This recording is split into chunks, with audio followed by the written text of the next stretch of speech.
This is Hedayet from CA Study and আজকে আমরা কথা বলবো এসওপি নিয়ে এবং আপনারা যারা যেসব স্টুডেন্টরাই আছেন না কেন অনেকেই আসলে এই একটা ফ্যাক্টর নিয়ে অনেকে ভয় থাকে।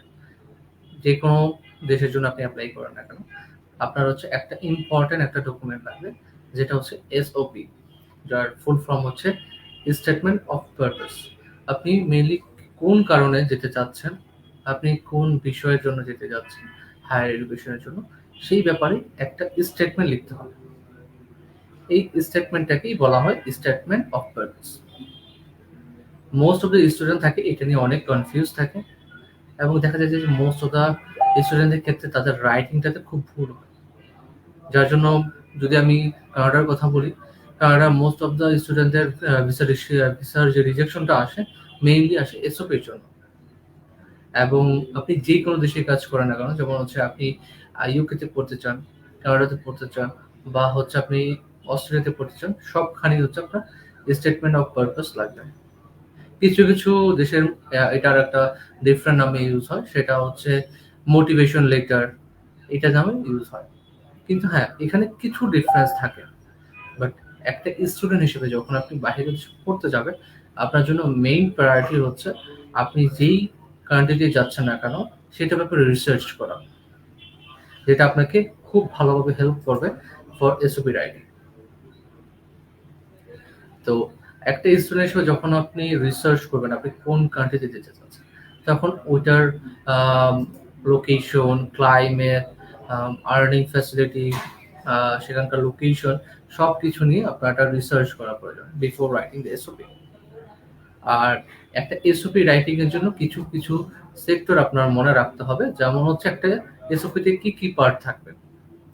ফার্স্ট অফ অল, একটা এসওপিতে আপনার নিজের সম্পর্কে বলতে হবে, যে আপনি আপনার নাম কি, আপনার পাসপোর্টের যে নাম্বারটা আছে নাম্বারটা কি, আপনি কোথা থেকে বিলং করেন, আপনার মেট্রিক বা হচ্ছে এসএসসি এইচএসসি যেই রেজাল্ট আছে সেটা আপনি সেখানে ইনক্লুড করবেন। দেন হচ্ছে আপনার একটা ব্রিফ থাকবে, সাপোজ একটা ইন্ট্রোডাকশন থাকবে, ওভারঅল আপনি কি করেছেন, কি করছেন, এবং এটার একটা ইন্ট্রোডাকশন থাকবে, যেটা নর্মালি আমরা সিভিতে মেনশন করে থাকি। বাট এখানে একটু সুন্দরভাবে বলা থাকবে, যেন হচ্ছে একটা পার্সন বা একটা অ্যাডমিশন অফিসার যখনই আপনার এসওপিটা দেখবে তখনই যেন বুঝতে পারে যে আপনি আসলে কি করেছেন, তার জন্য এসওপি দেখার পরে আর তার সিভিতে হাত না দিতে হয়। দেন আপনার যেই সাবজেক্টের জন্য আপনি অ্যাপ্লাই করছেন সেই সাবজেক্টের ব্যাপারে আপনার একটা ডিটেলস বর্ণনা থাকবে। জাস্ট এক্সাম্পল, আপনি হচ্ছে ব্যাচেলার করেছেন, ব্যাচেলারে আপনার সাবজেক্ট ছিল বিজনেস, সো আপনি মাস্টার্স পড়তে যাবেন বিজনেসের উপরে। সো এই সাবজেক্টটাতে আপনি কেন চুজ করছেন এবং এই সাবজেক্টটা যে আপনি পড়তে যাবেন এটাতে আপনার লাভটা হচ্ছে কি, এই ব্যাপারটা নিয়ে খুব ভালোভাবে এটা ডিটেলস আপনার আলোচনা করতে হবে। এখানে আপনার বোঝাতে হবে যে আপনি এই যে সাবজেক্টটা চুজ করেছেন এটা আপনাকে কিভাবে হেল্প করবে, আপনার ফিউচারের জন্য কিভাবে হেল্প করবে সেটা তাদেরকে বোঝানো। নেক্সট আপনার যেই টার্মটা থাকবে সেটা হচ্ছে আপনার কান্ট্রি। আপনি যেই কান্ট্রি নিয়ে পড়তে চাচ্ছেন, যেমন সাপোজ হচ্ছে আপনি হচ্ছে কানাডা নিয়ে পড়তে চাচ্ছেন, আপনি বলবেন যে কানাডা কেন হচ্ছে better than any other country. যদি পসিবল হয়, যদি আপনি সেইভাবে রিসার্চ করে থাকেন, আমি বলবো যে আপনি একটা বা দুইটা কান্ট্রির সাথে কম্পেয়ার করেন। জাস্ট এক্সাম্পল, আপনি ইউকে এর জন্য অ্যাপ্লাই করছেন, আপনি সেখানে হচ্ছে কানাডা বা ইউএসএ এইটার সম্পর্কে একটা কম্পারিজনও রাখতে পারেন। যদি আপনি সুন্দর করে আপনার যেই ডেসপারেশন বা মোটিভেশনটা আছে সেটা যদি তাদেরকে প্রুভ করতে চান, it will best for you. যে যদি আপনি সেখানে সেই তাদের লোকেশন, তাদের ক্লাইমেট, তাদের হচ্ছে কালচার, সেটাকে ভালো মতো কম্পেয়ার করতে পারেন এবং কম্পেয়ার করে দেখাতে পারেন যে আপনার জন্য কোন কান্ট্রিটা বেস্ট এবং আপনি কেন হচ্ছে সাপোজ ইউকে কেন চুজ করেছেন। সাপোজ আপনার কানাডা যদি আপনার প্রেফারেন্স হয়, সেক্ষেত্রে কানাডা কেন better rather than any other country. So এইখানে যেটা আপনার খুব ভালো মতো রিসার্চ করতে হবে, একটা কান্ট্রির আপনার ক্লাইমেট, আপনার লোকেশন, তাদের যে এডুকেশন কোয়ালিটি আছে এডুকেশন কোয়ালিটি, তারপরে হচ্ছে তাদের ওয়ার্ল্ড ওয়াইড যে র্যাঙ্কিং আছে ইউনিভার্সিটিগুলোর র্যাঙ্কিংটা কেমন, আপনি যে সাবজেক্টটা পড়তে চাচ্ছেন সেই সাবজেক্টটার যে সার্টিফিকেটটা সেটার ভ্যালু কেমন। আপনি বাংলাদেশে যেহেতু থাকছেন, আপনার বাংলাদেশ থেকে সাপোজ আপনি যদি ইউকে থেকে পড়ে আসেন, এলএলবি পড়ে আসেন। সো এলএলবির যেই ভ্যালুটা সেটা বাংলাদেশে কেমন? আপনি যদি কানাডাতে যেতে চান এলএলবি করতে, সেখানে কিন্তু আপনাকে এলএলবির জন্য নিবে না কানাডা। সো কেন নিচ্ছে না? কারণ হচ্ছে বাংলাদেশের ল এবং হচ্ছে কানাডার law is not same. So এই ব্যাপারগুলো হচ্ছে আপনাকে জানতে হবে। এই ব্যাপারটা নিয়ে আপনি রিসার্চ করতে হবে। আপনি যে সাবজেক্টের জন্য যাচ্ছেন, সাবজেক্টটা কতটুকু আপনার সাথে ম্যাচ করছে। এইভাবে কথাগুলো তাদেরকে ম্যাচ করতে হবে যে আপনি এই কান্ট্রিটা কেন চুজ করছেন। দেন আপনি যেই সেকশনটাতে যাবেন, এই ইউনিভার্সিটি সাপোজ হচ্ছে আপনি ইউকে রোহ্যাম্পটন ইউনিভার্সিটি যাচ্ছেন। সো রোহ্যাম্পটন ইউনিভার্সিটিতে আপনার যে সাবজেক্টে যাচ্ছেন সেই সাবজেক্টটা কেন চুজ করছেন, রোহ্যাম্পটন ইউনিভার্সিটির লোকেশন, রোহ্যাম্পটন ইউনিভার্সিটির যে বেনিফিট বা ফ্যাসিলিটি সেগুলো আপনি এখানে ডিসক্রাইব করবেন।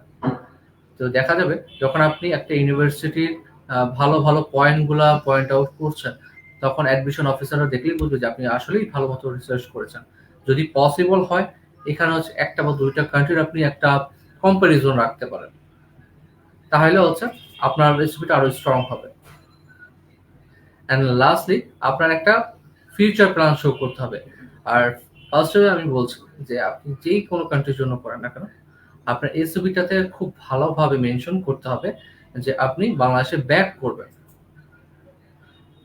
আপনি যেই কোনো কান্ট্রিতে চান, সাপোজ আপনি কানাডাতে যাচ্ছেন, কানাডাতে হয়তো আপনি যদি সেখানে এন্ট্রি নিতে পারেন, খুব সহজে আপনি সেটেল হতে পারবেন। বাট আপনি কিন্তু তাদেরকে যে বোঝাতে হবে যে আপনি বাংলাদেশে ব্যাক করবেন। আপনি যদি কানাডাতে গিয়ে ব্যাচেলর অফ বিজনেসের উপর পড়াশোনা করেন, আপনি কিভাবে আপনি সেখানে ব্যাচেলরটা কমপ্লিট করলে সেটা আপনার দেশের আপনার ক্যারিয়ার উপর ইফেক্ট করবে এবং আপনি একটা ভালো ক্যারিয়ার করতে পারবেন, সেটা তাদেরকে বোঝাতে হবে যে আপনি বাংলাদেশে এসে কি করবেন। আপনি যদি বুঝান যে আপনি সেখানে বিজনেস ম্যানেজমেন্ট পড়বেন, তারপর হচ্ছে প্রজেক্ট ম্যানেজমেন্ট নিয়ে পড়াশোনা করবেন। পড়াশোনা করে বাংলাদেশে প্রজেক্ট ম্যানেজমেন্ট নিয়ে একটা কোম্পানিতে জয়েন করবেন বা হচ্ছে একটা বিজনেস করবেন, সেটা আপনি বুঝাতে পারেন। বাট আপনার ফুল যেই এসওপিটার মধ্যে মেনশন থাকতে হবে যে আপনার যে ক্যারিয়ার প্যাথটা আপনি টোটালি হচ্ছে রিসার্চ করেছেন। অ্যান্ড হাউএভার সবকিছুর পরে আপনার লাস্টে হচ্ছে একটা ফাইনালাইজিং একটা লাইন দিতে হবে যে আপনি ওভারঅল একটা সবগুলোকে শর্ট আউট করবেন, যে যদি তার সেই ইউনিভার্সিটি যদি আপনাকে একটা চান্স দেয় সেক্ষেত্রে আপনি কিভাবে উপকৃত হবেন। আর আপনি যখন এসওপি করবেন, যদি কানাডার জন্য হয়ে থাকে, মাস্ট বি খুব ভালো মতো রিসার্চ করতে হবে। হচ্ছে কানাডাতে কিন্তু প্রতিটা স্টুডেন্টের আপনার ইন্টারভিউতে বসার কোনো চান্স থাকছে না। আপনার এসওপিটার উপর ডিপেন্ড করবে যে আপনাকে তারা একসেপ্ট করবে কি করবে না। আমরা এমন অনেক কেস দেখেছি যাদের হচ্ছে এসওপি উইকনেস এর কারণে তারা রিফিউজাল খেয়েছে বা রিফিউজাল পেয়েছে এবং রিফিউজাল লেটারটা নিয়ে আমাদেরকে দেখিয়েছে। সো আমরা এই জন্যই রিকোয়েস্ট করবো আপনারা যারা হচ্ছে যেই কোনো কান্ট্রিতে অ্যাপ্লাই করেন না কেন, খুব ভালো মতো আপনার এসওপি এর জন্য রিসার্চ করবেন। এই জন্য অনেক সেন্টার আছে যারা হচ্ছে এসওপির জন্য হেল্প করে। ইউটিউব আপনি চেক করতে পারেন। বাট আমি ফার্স্টলি বলবো যে আপনি গুগল থেকে হচ্ছে টোটাল রিসার্চ করেন। আপনি নিজে আসলে নিজের কোথায় যেতে চাচ্ছেন সেটা আপনি থিঙ্ক করেন। এটাও আপনার জন্য সবচেয়ে বেস্ট হবে। কারণ হচ্ছে আপনি যেহেতু একটা কান্ট্রিতে সুইচ করতে যাচ্ছেন, সো আপনার সেখানে কোপ আপ করার জন্য অবশ্যই আপনার রিসার্চটা প্রয়োজন। সাপোজ আপনি বাংলাদেশে আছেন, বাংলাদেশে কিন্তু আপনার যদি একটা জব ম্যানেজ করতে গেলেও আপনার হচ্ছে কিন্তু অনেক স্কিল জানা প্রয়োজন। কিন্তু আপনি একটা দেশ থেকে অন্য একটা দেশে যাচ্ছেন পড়াশোনার জন্য, সাথে সাথে হয়তো পার্ট টাইম জব করবেন বা নাও বা করবেন, কিন্তু আপনার যদি রিসার্চ না থাকে সেক্ষেত্রে কিন্তু আপনি সেখানে কোপ আপ করতে পারবেন না, আপনি বেশি দূর সার্ভাইভ করতে পারবেন না। সো বেস্ট হবে আপনি নিজেই এসওপির জন্য রিসার্চ করেন, যেটা হচ্ছে আপনার ইন ফিউচারে খুব হেল্পফুল হবে। আর এছাড়াও যদি আপনাদের আরো কোনো কোয়েশ্চেন থাকে, কোরিজ থাকে, সেটা আমাদেরকে কমেন্ট সেকশনে করতে পারেন। আমরা চেষ্টা করবো আপনাদেরকে হেল্প করার জন্য। আর যদি ফার্দার কোনো হেল্প লাগে সেক্ষেত্রে আমাদেরকে ইনবক্সে নক করতে পারেন। ঠিক আছে? আহ, আর যদি আরো কোনো কনফিউশন থাকে আপনি চাইলে আমাদের অফিসে ভিজিট করতে পারেন। আমাদের অফিস হচ্ছে মতিঝিল আরামবাগে, এএনএ টাওয়ার। আমাদের অফিসের বিল্ডিং এর হচ্ছে লিফটের 3। যে কোনো সময় আপনারা চলে আসবেন অ্যাপয়েন্টমেন্ট নিয়ে। সো হোপফুলি সুন দেখা হবে আপনাদের সাথে। যদি আপনাদের কোনো প্রবলেম ফেস করেন বা কনফিউশন থাকে, সেটার জন্য ফ্রি আমরা কাউন্সেলিং করে থাকি। So don't hesitate, please visit our office. and see you everyone.